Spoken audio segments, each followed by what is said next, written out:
오늘 설교의 제목은 나는 너를 잊지 아니할 것이다. 같이 읽어볼까요? 나는 너를 잊지 아니할 것이다. 하나님께서 나는 너를 잊지 아니할 것이다 약속해 주셨고요, 그 아픔을 하나님이 공감해 주셨고, 하나님이 힘들고 지친 그들을 위로해 주시고, 나는 너를 잊지 아니할 것이다, 2022년 동행해 주실 것이다, 그렇게 약속하셨습니다. 올해는 임인년입니다. 임인년. 무슨 해예요? 호랑이인데 무슨 호랑이래요? 검은 호랑이랍니다. 검은 호랑이. 자연에 가끔 목격되는 호랑이는 백호, 하얀 호랑이들이 간혹 있다고 하는데, 실존하는 호랑이 가운데 흑호, 검은 호랑이는 없다고 합니다. 그런데 왜 흑호라고 했느냐고 하면, 호랑이 털의 무늬나 점의 크기, 그 크기가 점점 짙어지면서 그 검은 빛을 띈다고 그렇게 합니다. 우리 민족은 호랑이를 좋아하고, 또 88 올림픽이나 평창 동계올림픽의 마스코트가 호랑이였던 걸 여러분 아실 것입니다. 그 호랑이에 대한 한자인데요, 응립, 여수, 호행, 사병이라는 말이 있습니다. 숫자는 잘 숫자고요, 그리고 병자야, 병들 병자 아닙니까? 여러분, 저기 무슨 말일까요? 응립, 여수, 호행, 사병, 무슨 말일까요? 한하게, 우리 누군지 모르겠네요. 갑자기 생각이 안 나네. 우리 누구죠? 우리 한문 전공한 우리 청년. 심영준 형제가 마침 이 시간에 안 와가지고 위기를 모면했네요. 응립여수. 매가, 날아다니는 매는 조는 듯이 앉아 있고요, 호랑이는 병든 듯 걷는다는 거예요. 지금 호랑이 그림이 자세히 안 보이지만, 호랑이의 다리가 지금 풀려 있는 그림이 있고, 그 위쪽에 뭐가 있죠? 사슴이 있는 겁니다. 그러니까 사슴이 어떻게 해요? 저 호랑이 나를 해치지 않을 거야, 그런 방심한 틈을 이용해서 호랑이가 어떻게 해요? 급변해가지고 먹이를 사냥한다고 하는 것입니다. 그러니까 경계심을 풀 수 있도록 매나 호랑이는 평소에 힘을 빼고, 기회가 오면 날쌔게 먹이를 낚아채는 능력이 매에게도 있고 호랑이에게도 있다는 것입니다. 삶의 지혜가 저 미물에게도 있는 것이죠. 우리 인왕산 하면은 호랑이라고 생각하죠. 그래서 저쪽 수도교회 위쪽에 호랑이가 큰 게 있고요, 저 윤동주 문학관에도 문화 강국 하면서 호랑이가 있습니다. 우리 교회, 인왕산 자락에 위치한 우리 교회, 그리고 이 교회를 출석하는 성도 여러분, 저 맹수도 힘을 빼고, 그리고 기회가 있을 때 목표를 향해 전력 질주한다고 합니다. 저는 우리 교우들이 교회에 오실 때 이렇게 릴렉스 하는 거, 힘 빼고 하나님께 좀 은혜의 보좌 앞에 나갔으니까 정말 주님 말씀해 주세요. 나는 정말 주님의 위로가 필요합니다. 그렇게 가난한 모습으로 그렇게 귀 기울여 들으려고 한다면 반드시 은혜 받을 수 있고 하나님을 만날 수 있다, 그렇게 생각합니다. 여러분, 교회 오시면서 힘을 빼셔야 돼요. 저도 힘 빼려고 많이 노력하는데 뺀 게 이 정도밖에 안 됩니다. 힘을 빼면 어떻게 해요? 목표가 보이고 성과를 얻을 수 있으리라고 봅니다. 오늘 우리가 이사야서 늘 많이 읽는 이사야서 말씀을 바벨론 포로 생활에서 돌아온 상황을 배경으로 하고 있습니다. 하나님의 택한 백성들이 바벨론의 포로로 끌려가게 되었고, 그 고통받는, 그래서 낙심하고 절망하는 백성들에게 하나님께서 위로해 주시는 거예요. 하나님께서 회복시키시겠다라고 이야기합니다. 전쟁에 패배했고 포로로 끌려가고 이국 땅에서 낯설게 생활하고 정체성과 자존감을 상실하고 있는 그 비참한 상황에서 나는 너를 잊지 아니할 것이다. 그들은 혹시 나를 기억하지, 너희들을 기억하지 못한다 할지라도 나는 너를 기억한다 라고 하면서 주시는 말씀입니다. 정신과 전문 의사인 정혜신 선생을 여러분 아실 것입니다. 그분은 이렇게 말합니다. 사람의 생존에 결정적인 영향을 미치는 것은 무조건 나를 공감해주는 단 한 사람이 있으면 그 사람은 생존한다는 거예요. 무조건입니다. 무조건 그를 지지하고 믿어주는 사람이 있으면 그 사람은 살아야 할 이유를 얻을 수 있다는 것입니다. 이러한 공감 능력, 그것은 죽어가는 사람을 살릴 수 있는 심리적인 심폐소생술과 같다고 그렇게 말합니다. 하나님은 어떤 분이신가? 예수님은 어떤 분이신가? 성령을 통해서 우리에게 주고 있는 그 역할이 있다고 한다면 그 중요한 본캐입니까? 본캐, 부캐 말고 본캐? 그걸로 말한다면 하나님은 위로해 주시는 하나님이에요. 동이 서에서 먼 것처럼 우리의 죄가를 우리에게서 멀리 옮기시고 우리를 품어 안아주시는 분, 그분이 바로 하나님이시라는 거예요. 그래서 하늘이여 노래하라, 땅이여 기뻐하라, 산들이여 즐거이 노래하라, 그렇게 말합니다. 기뻐하고 즐거워하라, 하늘과 땅과 산들아. 여호와께서 그의 백성들을 위로해 주셨다는 것입니다. 위로해 주셨다는 거예요. 환난 중에 있는 자들을 능히 위로해 주시겠다.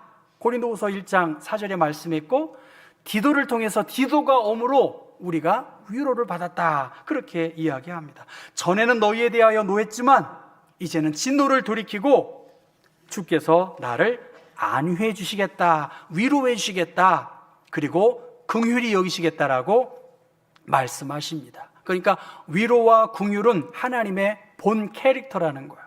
고난당한 자들을 위해서 하나님이 반응하시는 것은, 하나님은 위로의 하나님이시고 하나님은 깊이 우리를 사랑해 주시는 그러한 하나님입니다. 그래서 이사야는 이 하나님의 본래적 그 캐릭터를 이해하면서 기뻐하고 즐거워하는 그 일에 하늘과 땅과 산들을 그렇게 초대하고 있습니다.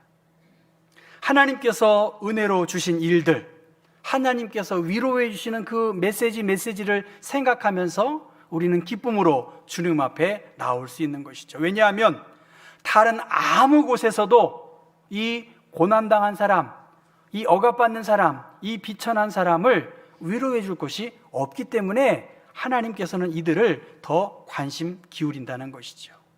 매일 벌어서 먹기를 반복하는 그 사람들에게 대하여, 사회적으로 방어할 수 없는 그 비참한 사람들에게 대하여 하나님은 위로해 주시고 긍휼을 베풀어 주시겠다라고 말씀하셨습니다. 교회는 어떤 곳인가? 바로 위로해 주고 긍휼을 보여줄 수 있는 곳이 바로 교회이고요. 특별히 우리 장로님들이 한 해를 첫 시작하면서 헌신하고 섬기려고 하는 마음을 하나님께 드리고 있습니다. 우리 교우 여러분들이 인정해 주셨고 세우신 분들입니다. 그렇기 때문에 저들을 통해서 하나님이 위로를 받고 또 저들을 통해서 하나님의 자비와 긍휼을 나타내야 할 사명이 있다는 것입니다. 긍휼을 베푸는 것, 위로하는 일들, 그 일을 위해서 부름을 받은 것이 장로의 직분이고 모든 재직 또한 그러한 역할을 감당해야 된다는 거예요. 우리가 많은 옷을 입고 있지만 골로새서 3장 12절의 말씀 보면 너희는 하나님이 택하사 거룩하고 사랑받는 자처럼 긍휼의 옷을 입으라는 거예요. 여러분, 긍휼의 옷, 자비의 옷, 겸손의 옷, 온유의 옷, 오래 참음의 옷으로 옷 입으라, 그렇게 말씀하시고 우리 주님께서는 다시 우리를 불쌍히 여기셔서 우리의 죄악을 발로 밟으시고 우리의 모든 죄를 깊은 바다 가운데 던지시는 그러한 하나님이시라고 말씀하셨습니다. 과연 이 세상에 누가 가장 불쌍한 존재인가? 슬픔 당한 사람도 있고 또 불행을 겪고 있고 병들고 버림받고 쫓겨나고 죽임을 당한 많은 이 땅에 여인들이 있지만 마리 로랑생은 잊혀진 여인이 가장 불쌍하다라고 그의 시에서 말하고 있습니다. 잊혀진 존재, 그 잊혀진 존재와 같이 생각했던 그들에게 대하여 이사야 49장 15절 같이 한번 읽어볼까요? 여인이 어찌 그 전 먹는 자식을 잊겠으며 자기 태에서 난 아들을 긍휼히 여기지 않겠느냐. 그들은 혹시 잊을지라도 나는 너를 잊지 아니할 것이다. 사랑하는 성도 여러분, 하나님은 여러분을 잊지 않을 것이다. 그렇게 말씀하고 있습니다. 그 구체적인 예가 무엇일까? 바로 16절의 말씀입니다. 16절의 말씀 보면 내가 너를 내 손바닥에 새겼고 너의 성벽이 항상 내 앞에 있나니, 그렇게 말하고 있습니다. 세상에서 자기 아이를 잊거나 버리는 어머니가 있다 하더라도 하나님께서는 나는 너를 잊지 아니할 것이다. 하나님께서는 절대로 그런 일이 있을 수 없다. 이 말씀을 증명하기 위해서 하나님은, 여러분 저를 보실래요? 손을 이렇게 보여주신 거예요. 손을 보여주신 거예요. 그 손에 무엇이 있습니까? 내가 너를 내 손바닥에 새겼다는 거예요.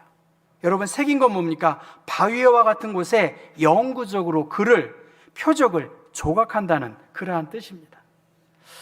한 25년 그 이전에 제가 별을 쥐고 있는 여자라는 그 세 권으로 된 소설 혹시 읽으신 분 있나요? 별을 쥐고 있는 여자. 제가 그 책을 읽었었는데 잊어져가는 그 저자가 김순지라고 하는 작가인데요. 그 작가가 얼마 전에 세상을 떠났다라고 하는 것이 신문에 나왔습니다. 자세한 내용은 잘 모르겠지만 별을 쥐고 있는 여자의 이 주인공은 남편으로부터 굉장한 핍박을 당했습니다. 그리고 인생이 너무나 기구한 거예요. 너무나 괴로워요. 그래서 그가 한 행동이 손바닥에 별을 새겼습니다. 매직으로 쓴 게 아니에요. 칼 조각을 내서 피를 흘리면서 별을 쥐고 있는 거예요. 그래서 별을 쥐고 있는 여자. 제가 아주 잘 읽었던 책이에요. 별을 쥐고 있어요. 인생이 너무나 괴로워. 운명을 바꾸기 위해서, 자기 인생을 바꾸기 위해서 별을 자기는 쥐고 있다. 그렇게 이야기합니다. 성도 여러분, 이 손바닥, 사람들이 자주 들여다보는 신체의 중요한 부분이고요. 가깝게 접할 수 있습니다. 손금도 그런 이야기하지 않습니까? 하나님은 자기 백성을 손바닥에 글씨를 쓸 정도가 아니라 조각 칼로 새겨서 우리의 이름을, 우리의 소원을, 우리의 형편을 하나님이 조각해 놓으셨다라고 그렇게 말합니다. 우리의 상처, 우리의 아픔, 그것을 다 새겨 넣으시겠다라고 말씀하시면서 하나님의 시선은 항상 이스라엘 백성을 향하고 있음을 그렇게 이야기하고 있습니다. 새로운 한 해, 우리는 많은 위기와 어려움이 우리 앞에 있을 것입니다. 나는 누구일까? 여러분은 누구이실까? 하나님께 우리들은 그렇게 손에 새길 정도로 존귀한 존재라는 거예요. 항상 기억하고 항상 하나님이 살피시고 임마누엘의 하나님이 우리와 함께 하시는 존귀한 존재라는 것입니다. 내가 생각하는 나와 하나님이 생각하는 나는 절대적으로 다르다는 것입니다. 하나님께서 우리에게 하나님 한 번도 나를 실망시키신 적 없으시고 언제나 공평과 은혜로 우리를 지켜주셨다라고 그렇게 오 신실하신 주를 찬양하는 가사가 있습니다. 약속하셨던 주님, 그 약속을 지켜주셨고 이후로부터 영원토록 나를 지켜주시리라 확신하네 라고 하는 오 신실하신 주 찬양을 여러분 기억하실 것입니다. 하나님은 이스라엘을 잊지 않으셨습니다. 못난 자식이라도 어머니는 외면할 수 없는 것이 인륜입니다.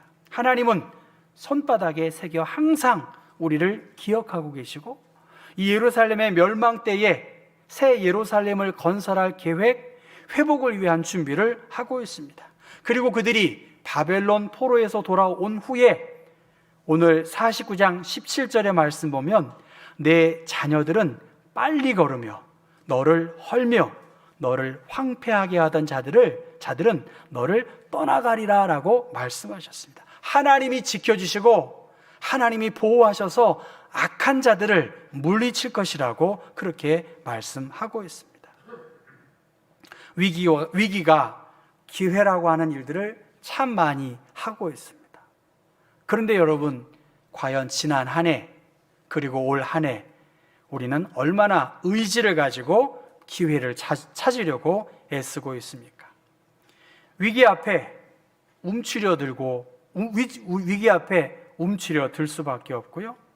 현실만 생각하면 아무런 일도 하기가 어렵습니다. 회의적인 생각, 과거에 머물면 호랑이띠가 호랑이가 아니라 그냥 고양이로 머물 수밖에 없다고 전문가들은 그렇게 전망하기도 합니다. 지난 한 해 수치적으로 우리 교회는 많은 성과를 이루었다고 생각합니다. 수치적으로 그렇고 외형적으로 그렇습니다. 이 모든 일에 우리 장로님들이 수고를 많이 하셨다라고 생각하고 깊이 감사를 드리고요. 또 여러 재직들이 교회를 향한 마음들 갖고 계셔서 우리 교회가 조금이라도 더 견고해지는 계기들을 마련해 가고 있다라고 생각합니다. 이 교회를 살펴보면서 무거운 부담을 갖고 있을 수도 있다라고 봅니다. 저는 올해 엘리베이터 설치를 완공했으면 좋겠다, 그런 생각을 갖고 있어요. 전 어르신들을 보면 정말 마음이 무겁습니다. 어려움 속에서도 지난 한 해를 보면 우리는 할 수 있고 하나님께서 우리와 함께 하셨고 도와주시기에 능치 못할 일이 없다. 여러분들이 그렇다고 대단한 수고를 해가지고 이 일을 이룬 것은 아니에요. 여러분들 한 분 한 분이 마음과 생각과 뜻을 잘 모아주시니까 십시일반으로 여러 일들을 마무리했다라고 봅니다. 사랑하는 성도 여러분, 그들은 혹시 잊을지라도 나는 너를 잊지 아니할 것이다. 하나님께서 여러분을 안아주시고 그 사랑을 받은 빛된 존재들인 우리들은 누군가의 손을 잡아 주어야 합니다. 저 영어로 C로 시작하는 여러 단어가 있더라고요. 케어해야 하고 변화해야 하고 혹은 공감을 일으키고 공동체를 이루고 혹은 격려해주고 협업을 하는 공동 작업을 통해서 뭔가 연결되어지는 여러 이 C로 시작되는 그 마음 중심에는 하나님의 사랑 안에서 우리들은 이러한 일들을 할 수 있으리라고 봅니다. 이스라엘의 회복, 그리고 여러분의 열정과 신앙이 하나님은 회복되기를 기대하고 계세요. 2022년 감추어진 비밀을, 내 안에 있는 비밀을 드러낼 수 있는, 하나님을 향한 거룩한 열정들을 드러낼 수 있는 좋은 기회가 우리 앞에 놓여 있습니다. 나는 너를 잊지 아니할 것이다. 여호와께서 나의 빛이 될 것이다. 하나님은 어머니처럼 그의 백성을 돌보시고 손바닥에 우리의 이름을, 우리의 형편을 조각하고 계십니다. 우리 앞에 어려움이 왜 없겠습니까? 그런데 오늘 17절의 말씀 보면 원수들이 물러가고 흩어진 자들이 모이는 그 날이 오도록 하나님은 일하게 하시겠다라고 말씀하셨고, 그 일을 여러분 모두에게 맡겨주셨고, 특별히 우리 장로님들이 더 열심을 내고 주어진 기간, 우리의 인생이 그렇게 길지 않습니다. 벌써 한 해가 마쳐졌고 새로운 한 해가 있습니다. 뒤로 물러서지 마시고 다른 사람 쳐다보지 마시고, 하나님은 지금 나를 주목한다. 하나님은 지금 나를 주목하지 하나님은 다른 사람을 주목하지 않아요. 하나님의 주목, 하나님의 손길에 우리 모두가 아름답게 쓰임받을 수 있기를 주님의 이름으로 축원합니다.